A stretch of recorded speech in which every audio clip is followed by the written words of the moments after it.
Hello and welcome to this latest video on multi-step equations.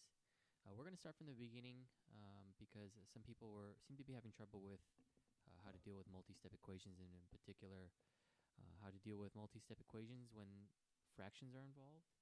And so, but I'm going to start from the beginning and talk about the basic idea behind what to do with multi-step equations, and then we'll get to how to deal with multi-step equations involving fractions. So without further ado, here we go. When we're starting with multi-step equations, the idea basically, you can think of it kind of like this. You can think of it as, you can imagine having something like a scale, where when you have two items on a scale, what the essential idea of what you want to do with the scale is try to find two units that are equal to each other. So for example, if I wanted to figure out whether or not I have 5 pounds of apples, I would put the apples on one side, and on the other side I would have a weight that I know equals 5 pounds. Therefore, I know that I have 5 pounds of apples and that it's accurate. Well, when we're dealing with multi-step equations in algebra, we're essentially doing the same thing. So for example, let's start with a fairly simple idea in terms of algebra. Let's start with something like this. Let's say on one side of the equation here we have an unknown quantity that we're going to represent as x. And along with x we have a 6. And this left side of the scale is right now, just imagine, I know this isn't the best picture of a scale, but this left side of the scale is at equilibrium with the right side of the scale. They're both even, which means that this left side is equal to the right side. That whatever units we have on the left here, whatever these two things weigh, it's equal to what the right side weighs.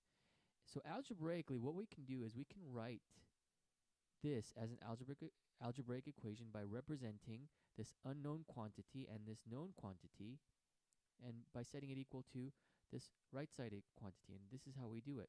We're going to represent this left unknown quantity using the variable x. So we're going to write x, and to x we're going to, I messed up on my x a little bit there, but to x we're going to add 6, because x plus 6 is what is on the left side. But what is on the right side? Well, on the right side we have 12. And in order for us to show that those two quantities are equal, we're just going to go ahead and use the equal sign. So algebraically, this is how we would write this equation. X plus 6 is equal to 12. X plus 6 is equal to 12. And I know that just by looking at this, it almost seems as if we don't need to go through the algebra. Because if we have a general grasp of arithmetic, we know that whatever this has to be and whatever we add to 6 is going to equal 12. So automatically you know in your head that yes, Matt, x is going to equal 6 because 6 plus 6 is 12, and that's the only number that can satisfy this equation. But unfortunately, we do have to learn the process. We do have to learn the steps. So let me take you through the steps, and then we'll go through it, because later on we're going to go through a lot more complicated equations. And so if we don't understand the steps right now, we're going to get lost later. So the first thing we want to do is what we call the subtraction property of equality, because whatever we subtract from one side, we want to equally do to the other side. So if we can imagine, how we would find x? Well, we can subtract 6, but if we subtracted 6 just from one side, what would happen to the scale? Well, this side being heavier, it would lean to the right. So in order for us to keep this scale equal, we're going to not only get to take away 6 from the left side, we also have to take away 6 from the right side. So I'm going to write this equation here. We're going to take away 6 from the left side of this equation, but we're also going to have to do this to the right side of the equation. And this is what we call the subtraction property of equality, because we have subtracted two numbers from both sides of the equation. So let's go back to my original color white here.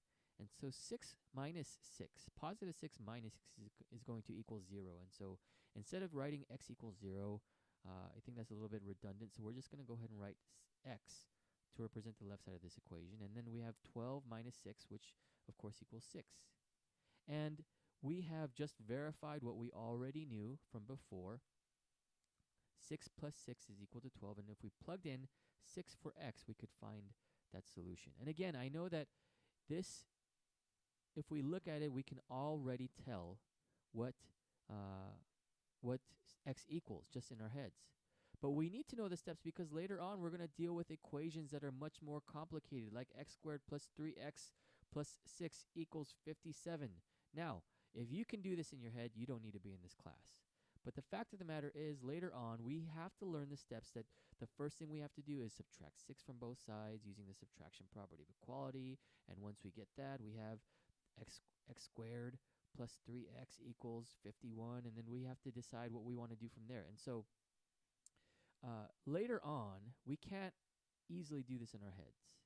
And so we have to learn the steps in order for us to be able to do all of this easier later on. So I'm going to go ahead and erase all of this so that we can get started on our next example. So this next example here comes from page 72 in the book, number 28, the extra credit homework that I assigned. And it involves fractions. And I noticed that a lot of people were having trouble with fractions, but the idea is essentially the same. Here is problem number 28 from the book. Let me move the scale a little bit here okay, so there we go.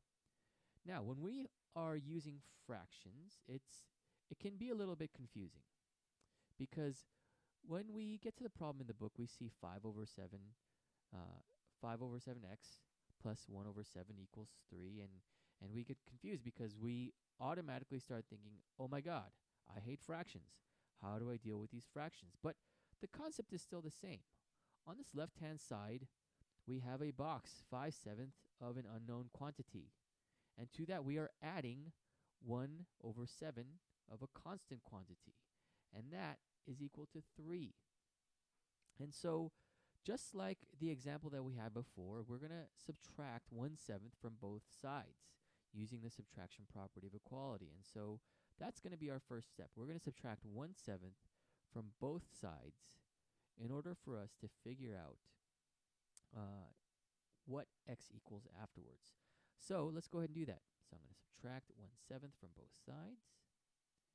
And when we do that, make sure that this is clearly on the left side. And so we're going to subtract 1/7 from 3.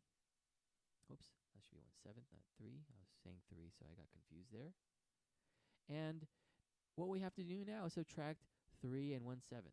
Well, let's go ahead and do that up here. I'm going to take 3 minus 1 over 7. And of course, we have to get a common denominator. And if we wrote 3 as a fraction, it would be 3 over 1. Let me go ahead and move this 3 over 1 up a little bit so that it's a little bit more even. There we go. So when we have 3 over 1 minus 1 over 7, we have to get a common denominator. And the easiest way to do this would be to multiply the left addend by 7 so that we can get a common denominator of 7 on the left addend. So this would be 7 times 3 and 7 times 1. And the resulting equation is going to be 7 times 3 is 21. 21 over 7. Because 7 times 3 is 21. 7 times 1 is 7. From that, we're going to subtract 1 over 7. And now that we have a common denominator, we can go ahead and do this easily. We should have 20 over 7.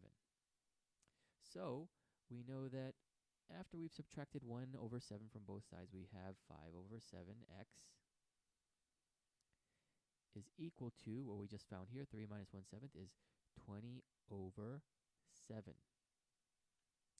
Now, we are at the point where, what do we do now? Well, there's a couple things we can do, but here in this first step, we use the subtraction property of equality to subtract the quantity from both sides. And now we have to get x by itself. And what we essentially want to do when we are trying to get x by itself is we're trying to make x equal to 1. Now, the only number that we can multiply 5 over 7x by to get 1 is its reciprocal. The inverse, the multiplicative inverse, would get this x to equal 1. And so if we multiply the multiplicative inverse of 5 over 7, that's going to be 7 over 5. And so essentially we're going to multiply this side by 7 over 5. But the multiplication property of equality says that whatever we do to one side, we also have to do to the other side. So we're going to multiply this side as well by 7 over 5, the reciprocal or the inverse of this coefficient. And when we do that, we can clearly see that there are a couple numbers that are going to easily simplify, and this is thanks to the book. They're not going to give us, hard numbers to deal with from the start. So let me go ahead, and this is going to simplify with that. 7 and 7 are going to simplify to 1, and of course 5 and 5 are going to simplify to 1. And that was the reason why we multiplied by the reciprocal, because we knew that the multiplicative inverse would give us a very easy number, and this would leave us with x on one side, since all that is going to multiply to 1. And on the right-hand side of this equation, let's go ahead and simplify this as well. The 7 and the 7 are going to simplify into 1 as well. But what about here? 5 and 20. What does this simplify to? Well, the 5 goes into 24 times. And so what we're left with is 4 times 1 over 1 times 1. And the resulting number that we have on the right side, the resulting answer we're going to have on the right side is 4 over 1, or 4. Just 4, because that fraction is equal to 4. And so that's our answer. X equals 4. And we can go ahead and check that answer by plugging in 4 into the x. Let's go ahead and check our answer over here. If we had 5 over 7, and we're going to multiply that by 4, because we're plugging in 4 for the x here, and to that we're going to add 1 over 7. This should equal 3. Let's see if it does. Well, 5 times 4, let's say if we made that into a fraction, 5 times 4 is 20, because we're only multiplying the numerators and the numerators. And then the denominators with the denominators, we have 7. 7 times 1 is 7. And we're going to add that to 1 over 7. And that is going to equal 3. Well, if you don't believe me, 20 plus 1 is 21 over the denominator of 7 equals 3. And of course, if we go ahead and simplify this fraction on the right, 7 goes into 21 3 times.